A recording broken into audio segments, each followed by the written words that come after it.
تم پرندوں سے دل بہلایا کرو۔ سپاہ گیری اس آدمی کے لیے خطرناک کھیل ہے جو عورت اور شراب کا دل دادا ہو۔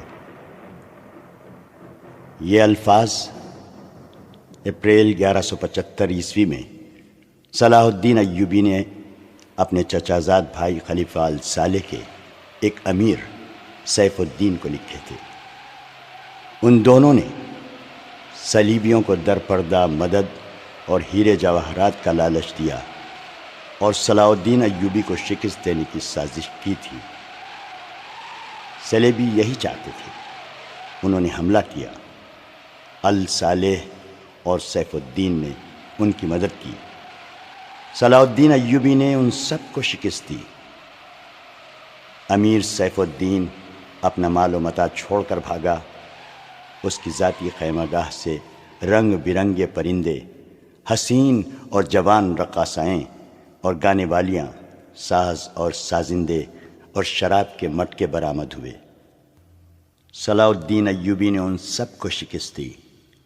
امیر سیف الدین اپنا مال و متاع چھوڑ کر بھاگا۔ اس کی ذاتی خیمہ گاہ سے رنگ برنگے پرندے، حسین اور جوان رقاصائیں اور گانے والیاں، ساز اور سازندے اور شراب کے مٹکے برآمد ہوئے۔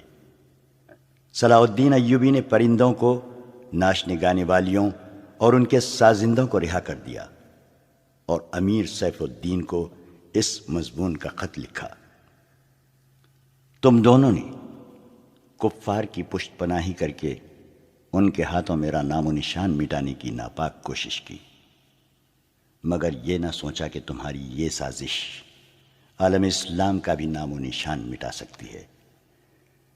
تم اگر مجھ سے حسد کرتے تھے تو مجھے قتل کر دیا ہوتا۔ تم مجھ پر 2 قاتلانہ حملے کرا چکے ہو۔ دونوں ناکام رہے۔ اب ایک اور کوشش کر دیکھو، ہو سکتا ہے کہ کامیاب ہو جاؤ۔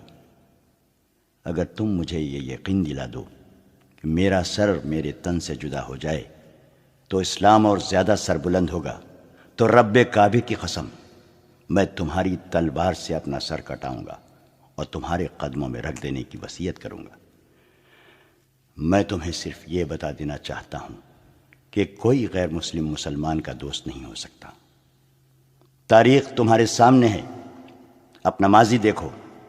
شاہ فرینک ریمانڈ جیسے اسلام دشمن صلیبی تمہارے دوست صرف اس لیے بنے کہ تم نے انہیں مسلمانوں کے خلاف میدان میں اترنے کی شے اور مدد دی تھی۔ اگر وہ کامیاب ہو جاتے تو ان کا اگلا شکار تم ہوتے، اور اس کے بعد ان کا یہ خواب بھی پورا ہو جاتا کہ اسلام صف ہستی سے مٹ جائے۔ تم جنگجو قوم کے فرد ہو۔ فن سپاہ گیری تمہارا قومی پیشہ ہے۔ ہر مسلمان اللہ کا سپاہی ہے، مگر ایمان اور کردار بنیادی شرط ہے۔ تم پرندوں سے ہی دل بہلا لیا کرو۔ سپاہ گیری اس آدمی کے لیے خطرناک کھیل ہے جو عورت اور شراب کا دل دادا ہو۔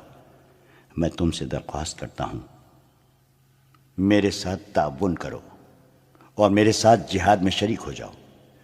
اگر یہ نہ کر سکو تو میری مخالفت سے باز آ جاؤ۔ میں تمہیں کوئی سزا نہیں دوں گا۔ اللہ تمہارے گناہ معاف کرے۔ آمین۔